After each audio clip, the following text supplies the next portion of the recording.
प्रकारच्या केसेस येतात, तर तुला कुठल्या प्रकरणाच्या केसेसचा वकिलांना त्रास होत असेल असं वाटतं?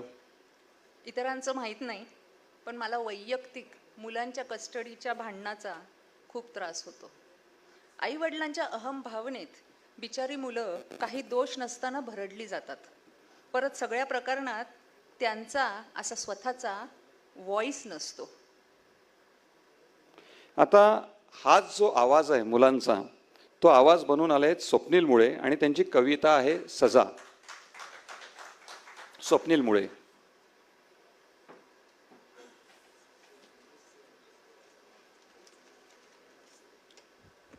हॅलो, मी ॲडव्होकेट स्वप्नील मुळे औंढा नागनाथ न्यायालयात प्रॅक्टिस करतो. माझ्या कवितेचं शीर्षक आहे सजा.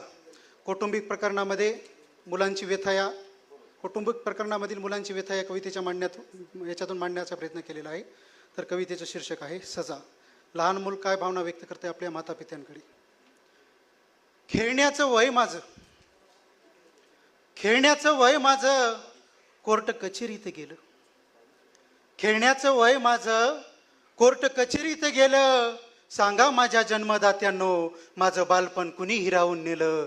सांगा माझ्या जन्मदात्यांनो माझं बालपण कुणी हिरावून नेलं.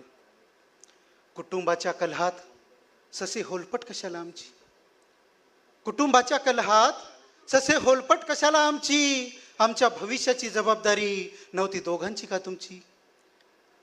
कुटुंबाच्या कलहात ससे होलपट कशाला आमची. आमच्या भविष्याची जबाबदारी नव्हती दोघांची का तुमची. शाळेत हजेरीचं वय माझं,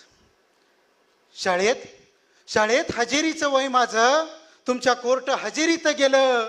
पटतच नव्हतं तुमचं तर पैदा कशाला केलं. पटतच नव्हतं तुमचं तर पैदा कशाला केलं. तुमच्या तारका करून आमचं बालपण होतंय वजा. तुमच्या तारका करून आमचं बालपण होतंय वजा. तुमच्या किरकोळ भांडणाची आम्हा मुलांना का सजा. तुमच्या किरकोळ भांडणाची आम्हा मुलांना का सजा. साहेब अज्ञान म्हणून आईकडे राहावं. साहेब अज्ञान म्हणून आईकडे राहावं ही कायद्यातली तरतूद आपली.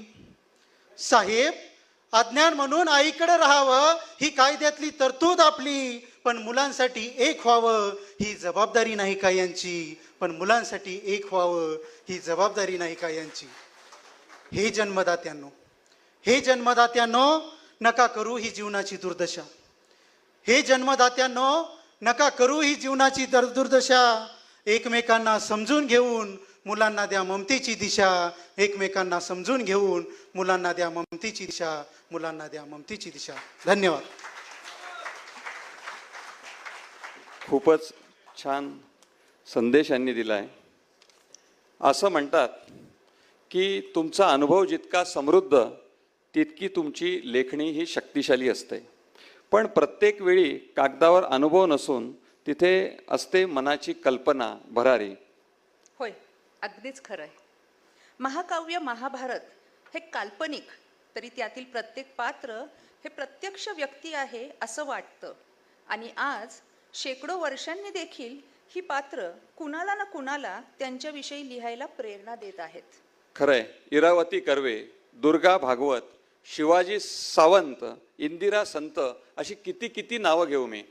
अर्थात या दिग्गजांना जसा मोह झाला तसाच मोह झाला